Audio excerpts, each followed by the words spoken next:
நண்பா, உங்களுடைய பிளாகர் பேஜில் இதே போல் ஆடியோ கெட்ஜெட் அப்படின்றத உங்களால் அன்லிமிட்டடாக உருவாக்க முடியும். இதே போல் உருவாக்க முடியாமல் இடத்துல உங்களால் அன்லிமிட்டடாக உருவாக்க முடியும். அதே நேரத்தில் இங்கே இருக்கக்கூடிய ஐக்கானை போல் உங்கள் பிளாகர் பேஜில் உருவாக்க முடியும். இந்த கெட்ஜெட் வேணான்ற பட்சத்தில் உங்களால் ரிமூவ் கூட பண்ணிக்க முடியும். இது வந்துட்டு சுலபமான மெத்தடு. உங்கள் டெம்ப்ளேட்டில் இந்த வசதிகள் எல்லாம் இல்லாமல் இருக்குது அப்படின்னா இந்த வீடியோ உங்களுக்கு பயனுள்ளதாக இருக்கும். ஏன்னா இந்த வீடியோவில் வந்துட்டு இதை எப்படி சேர்க்கறது, ரிமூவ் பண்ணுறது அப்படின்றத ரொம்பவே டீட்டெயிலாக சொல்ல போகிறேன். ஸோ வாங்க வீடியோக்குள்ளே போகலாம். திஸ் வீடியோ ஸ்பான்சர் பை பைமோட். நாம் ரெகுலராக பயன்படுத்தக்கூடிய அனைத்து விதமான வீட்டு உபயோக பொருட்களையும் வீட்டில் இருந்தபடியே வாங்கிக்கலாம், எந்தவித கூடுதல் கட்டணமும் இல்லாமல். இந்த ஆப் நம்ம பிளே ஸ்டோரில் அவைலபிளாக இருக்குது. ட்ரை பண்ணி பாருங்கள். லிங்க் கீழே டிஸ்கிரிப்ஷனில் கொடுத்துருக்கேன். நண்பா, உங்களுடைய பிளாகர் பேஜில் இப்போ லேஅவுட் செக்ஷன் ஓப்பன் பண்ணிக்கிறேன். இப்போ லேஅவுட் செக்ஷன் ஓப்பன் பண்ணும்போது இந்த பேனரில் ஆடியோ கெட்ஜெட் அப்படின்றது இருக்குது. ஆனால் அந்த டாப் சோசியல் கெட்ஜெட் அப்படின்ற இடத்துல ஆடியோ கெட்ஜெட் அப்படின்றது காட்டாமல் இருக்குது. அதே நேரத்தில் இங்கே பார்த்தீங்க அப்படின்னா இந்த லிங்க் வந்துட்டு பாருங்கள், எடிட்டபிள் லிங்காக இருக்கும். அதாவது இந்த லிங்க் வேணான்ற பட்சத்தில் ரிமூவோ ஏதோ பண்ணிக்க முடியும். ஆனால் நீங்கள் இந்த பாருங்கள் ஆடியோ கெட்ஜெட்டில் இருக்கக்கூடிய சோசியல் மீடியா ஐக்கான் அதே போல் இதை நான் எடிட் பண்ணுறேன். இதை வந்துட்டு எந்த ஒரு எடிட்டிங்கு தான் பண்ண முடியும், சேவ் தான் பண்ண முடியும். ஆனால் அந்த லிங்க்கை வேணான்ட்டு ரிமூவ் பண்ண முடியாது.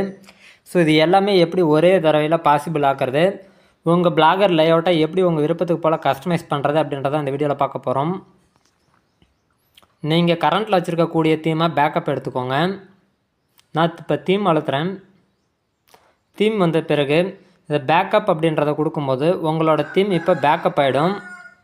இப்போ கரண்ட் வெர்ஷன் என்னவோ, அதாவது கரண்ட்டில் இருக்கக்கூடிய அப்டேட்டை ஃபஸ்ட்டு பேக்கப் எடுத்துக்கோங்க. எடிட்டிங்கில் ஏதாவது பிரச்சனை வருதுன்ற பட்சத்தில் உங்களோட ப்ரீவியஸ் வெர்ஷனை யூஸ் பண்ண முடியும். இப்போ பாருங்கள், நான் தீம் வந்துட்டு அப்லோட் பண்ணக்கூடிய தீம் வந்துட்டு எதுன்றதை காமிச்சிட்றேன். அந்த தீமை தான் இப்போ உங்களுக்கு நான் கரெக்ஷன் பண்ண போகிறேன். தீம் 1 அப்படின்றத தான் நான் சூஸ் பண்ணியிருக்கேன். நீங்கள் க்ரோமில் போய்ட்டு சர்ச் பண்ணிங்க அப்படின்னா ஏகப்பட்ட டெம்ப்ளேட் கிடைக்கும், வேணுங்கிறத சூஸ் பண்ணிக்கோங்க. இப்போ நீங்கள் பார்த்தது வந்துட்டு டெம்ப்ளேட் இதே தான். இந்த டெம்ப்ளேட் தான் அந்த டெம்ப்ளேட் இப்போ அப்லோட் பண்ணியிருக்கேன். இப்போ வந்துட்டு அதை எடிட் பண்ணுறது எப்படின்றத பார்த்துருவோம். இப்போ பாருங்கள், டவுன்லோடில் போய்க்கிறேன். இதோட பேக்கப் காப்பி, அதாவது ஒரிஜினல் தீம் வந்துட்டு இது. இதோட பேக்கப் காப்பி பார்த்தீங்கன்னா இதில் செகண்டாக வச்சுருக்கேன். இது தான் தீம் 1ன்னு சொல்லிட்டு சேவ் பண்ணியிருக்கேன். இதை பார்த்திங்க அப்படின்னா ஒரு பேக்கப் எடுத்துக்குவோம். பேக்கப்னால் அந்த ஒரிஜினல் காப்பி வந்துட்டு மாஸ்டர் காப்பி என்றைக்கும் எடிட் பண்ணாதீங்க.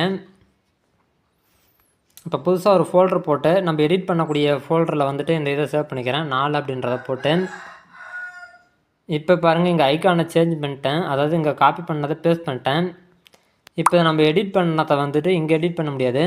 இதுக்கு வந்துட்டு ப்ளே ஸ்டோரில் இந்த குயிக் எடிட் அப்படின்றத டவுன்லோட் பண்ணிக்கோங்க. இதுதான் வந்துட்டு எடிட்டிங்க்கு கம்ஃபர்டபுளாக இருக்கும், மற்றதுனா கொஞ்சம் கடுப்பாக இருக்கும். இப்போ இந்த எடிட்டிங்கில் பலவிதமாக செய்யலாம்.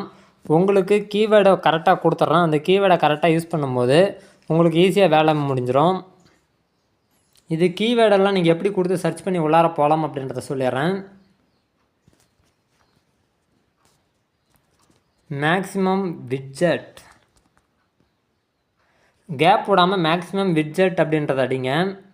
இது ஒரு கீவேர்டு, அதாவது நான் இப்போ சொன்னதை சேஞ்ச் பண்ணுறதுக்கு கீவேர்டு பார்த்தீங்கன்னா இதுதான் மேக்ஸிமம் விட்ஜெட் அப்படின்றது ஒரு கீவேர்டு. இப்போ பார்த்தீங்கன்னா டைப் பண்ணியிருக்கேன். மேக்ஸிமம் விட்ஜெட் பார்த்தீங்க அப்படின்னா இது நீங்கள் கொடுக்கக்கூடிய கீவேர்டு மேக்ஸிமம் விட்ஜெட் அப்படின்றத விட கொடுங்க. நீங்கள் கூட பார்த்தீங்கன்னா 1000 இந்த மாதிரி சேர்க்கும் போது 1000 விதமான விட்ஜெட் அதில் உங்களால் ஆட் பண்ண முடியும். ஷேடோ எலமெண்ட் அப்படின்றது கீவேர்டு. இந்த டிக் பண்ணியிருக்கிறத வந்துட்டு நீங்கள் ஆன் பண்ணணும். அதாவது அதில் எஸ்ன்னு கொடுத்துருப்பாங்க, அப்படி இல்லைன்னா வேறு மாதிரி கொடுத்துருப்பாங்க. அதை பார்த்து அதுக்கு தகுந்த மாதிரி நீங்கள் ஆப்போசிட்டாக கொடுத்தீங்கன்னா வேலை முடிஞ்சிச்சு. லாக்டுன்றது ஃபால்ஸாக இருக்கணும், இல்லைன்னா நோன்னு சொல்லி மென்ஷன் பண்ணுற மாதிரி இருக்கும். விசபிள்ன்றது ட்ரூன்னு இருக்கும், அப்படி இல்லைன்னா எஸ்ன்னு சொல்லிட்டு கொடுக்கணும். இதுதான் இதுக்கான கீவேர்டு. இப்போ இந்த கீவேர்டை வந்துட்டு நம்ம கொடுத்து செக் பண்ணி பார்த்துருவோம். மேக்ஸிமம் விட்ஜெட் அப்படின்றத கொடுத்துட்றேன். இப்போ வந்துட்டு சர்ச்சில் போய்க்கோங்க. சர்ச்சில் போய்ட்டு மேக்ஸிமம் விட்ஜெட் அப்படின்றத கொடுங்க. கொடுத்துட்டு சர்ச் அப்படின்றத கொடுத்துட்றேன். உங்களுக்கு பார்த்திங்கன்னா நிறையா வரும். இதில் பார்த்தீங்க அப்படின்னா நம்ம ஆட் பண்ணுறது எங்கன்றதை பார்த்துருவோம். இப்போ உதாரணத்துக்கு இந்த ஹெட்டருக்கு வந்துட்டு ஆட் பண்ணுவோம். இதில் பார்த்தீங்கன்னா லோகோ அண்டு டைட்டில் அப்படின்றது மேலே ஷோ ஆகுது. இப்போ பாருங்கள், இந்த லோகோ அண்டு டைட்டில் அப்படின்றது இங்கே ஷோ ஆகுது.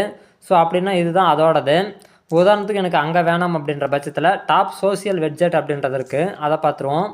இப்போ அப்படியே ஸ்க்ரோல் பண்ணிட்டு வந்தீங்கன்னா டாப் சோசியல் விட்ஜெட் அப்படின்றது ஷோ ஆகும். அது எங்கன்றதை பார்த்துக்கோங்க. இங்கே பாருங்கள் டாப் சோசியல் வெட்ஜெட், அடுத்தது ஏரோ ப்ரெஸ் பண்ணால் டாப் சோசியல் வெட்ஜெட் அப்படின்ற ஐக்கான் வந்துருச்சு.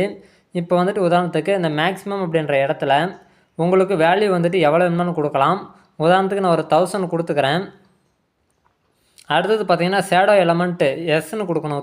இதில் நோ இருக்குது. ஷேடோ எலமெண்ட் எஸ் கொடுத்தீங்கன்னா தான் உங்களால் மூவ் பண்ணி அங்கேயும் நகர்த்தி வைக்க முடியும். அடுத்தது லாக்டுன்னு இருக்குது, அதை ட்ரூ பண்ணியிருக்காங்க. லாக்டு வந்துட்டு ஃபால்ஸ் வச்சுக்குவாங்க. லாக்டுனா நீங்கள் எங்கேயும் நகர்த்தக்கூடாது அப்படின்றதுக்காக அவங்க வந்துட்டு சொல்லியிருக்காங்க. நம்ம நகர்த்தணும் அப்படின்றதுக்காக ஃபால்ஸ் கொடுத்துறோம். லாக்டு வந்துட்டு ட்ரூவாக இருக்குன்னா அவங்களால நகர்த்த முடியாது.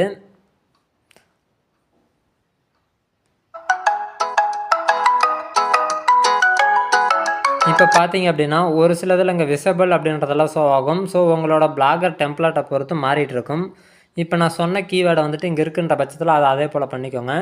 இப்போ நம்ம சேவ் பண்ணிவிட்டு இங்கே கொடுத்துருக்கக்கூடியது ஹெட்டரில் பார்த்தீங்க அப்படின்னா டாப் சோசியல் வெட்ஜெட்ன்றதை தான் எடிட் பண்ணியிருக்கோம். இப்போ சேவ் பண்ணிக்கலாம். சேவ் பண்ணுற பட்சத்தில் இது வந்துட்டு தீம் 1லேயே சேவ் ஆகிடுச்சு. அதாவது 4வது பேஜில் நம்ம அப்டேட் பண்ணியிருக்கோம்.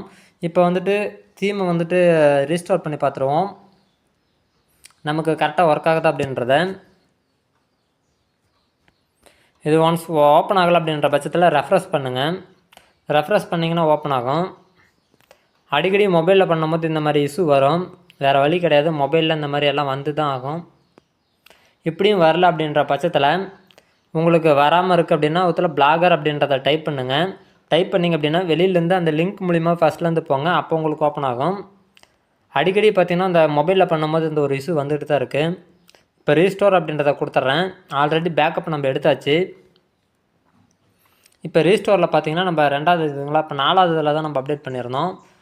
4ல் போய்ட்டு தீம் 1 அப்படின்றத ஓகே பண்ணிக்கிறேன். ரீஸ்டோரிங் தீம் அப்படின்ட்டு வருது. cannot restore the தீமில் ஏதோ இஷ்யூ இருக்குது அப்படின்ற மாரி சொல்கிறாங்க. ரீஸ்டோர் ஆகாமல் இருக்குது. அது என்ன இஷ்யூன்னு தெரில. இப்போ பார்த்தீங்கன்னா நமக்கு ஆல்ரெடி பேக்கப் எடுத்து வச்சதுனால இஷ்யூ என்னன்றதை தெரிஞ்சிச்சிங்களா. இப்போ வந்துட்டு திரும்ப வந்துட்டு கரெக்ஷன் பண்ணி பார்த்துருவோம். அது அப்படியே இருக்கட்டும். இப்போ வந்துட்டு 2ல் இருந்துட்டு தீம் 1 மறுபடியும் ஒரு காப்பி எடுத்து டவுன்லோடு 4 இதில் பேஸ்ட் பண்ணிடுறேன். ரீப்ளேஸ் வித் கீப் போத்து அது அப்படியே இருக்கையில் இப்போ நான் ஒன்று ரெடி பண்ணிக்கிறேன். இப்போ இந்த ஐக்கானை ஓப்பன் பண்ணிக்கிறேன். குயிக் எடிட்டு, சர்ச்சு, மேக்ஸிமம் வெட்ஜெட்டு,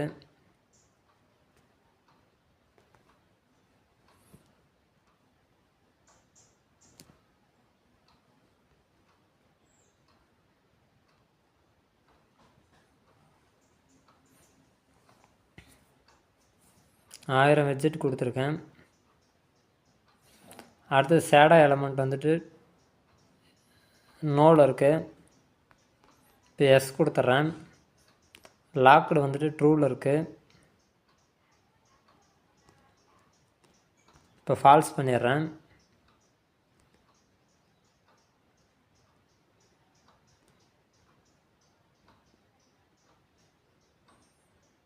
அவ்வளோதான். இப்போ வந்துட்டு இதை சேவ் பண்ணிடலாம். இப்போ போய்ட்டு தீமை அப்டேட் பண்ணி பார்த்துருவோம். ரீஸ்டோர், அப்லோடு, இதில் வந்துட்டு 1:1. இப்போ என்ன நடக்குதுன்றதை பார்ப்போம். இப்போ பார்த்தீங்கன்னா ரீஸ்டோர் ஆகிடுச்சு. கரெக்டாக அந்த நேரத்தில் ரெக்கார்ட் பண்ணிகிட்டு இருக்கும்போது ஒரு ஃபோன் ஒன்று வந்துச்சு, அட்டன் பண்ணால் அப்படியே இதாகிடுச்சு. இப்போ ரீஸ்டோர் ஆகிடுச்சிங்களா. இப்போ லேஅவுட்டில் எப்படி இருக்குது அப்படின்றத பார்த்துருவோம். இப்போ பார்த்தீங்கன்னா தெரியும், டாப் சோசியல் வெட்ஜெட் அப்படின்றதில் நமக்கு ஆடியோ கெட்ஜெட் அப்படின்றது ஷோ ஆச்சு. இதில் இப்போ உங்களுக்கு வேணும்னா ஐக்கானை வந்துட்டு ஆட் பண்ணிக்க முடியும். அதாவது உங்களுக்கு தேவைப்பட்டதை ஆட் பண்ணிக்கலாம். இதே போல் உங்களுக்கு எந்தெந்த இதில் வேணுமோ, உதாரணத்துக்கு இந்த மெயின் பாரு, இந்தாண்ட ஸ்க்ரோல் பார் எடுத்திங்கன்னா சைடு பார், இந்த மாதிரி நிறையா இருக்குது இல்லையா. நீங்கள் யூஸ் பண்ணக்கூடிய டெம்ப்ளேட்டை பொறுத்து நிறையா மாறும். அதில் நீங்கள் எதை கரெக்ஷன் பண்ணுறேன்னு நினைக்கிறதுனாலும் இதே போல் சிம்பிளாக வந்துட்டு கரெக்ஷன் பண்ணிக்கலாம். ஸோ அந்த இதுக்கான கீவேர்டை பார்த்தீங்க அப்படின்னா உங்களுக்கு நான் அதில் டைப் பண்ணி கொடுத்துட்றேன். ஸோ அதை பார்க்கும்போது உங்களுக்கு தெரிய வந்துடும். இந்த தகவல் பயனுள்ளதாக இருக்கின்ற பட்சத்தில் நம்ம பேஜை ஃபாலோ பண்ணிக்கோங்க. ஃப்யூச்சர் அப்டேட்டை மிஸ் பண்ணாமல் தெரிஞ்சுக்கலாம். தேங்க்யூ நண்பா.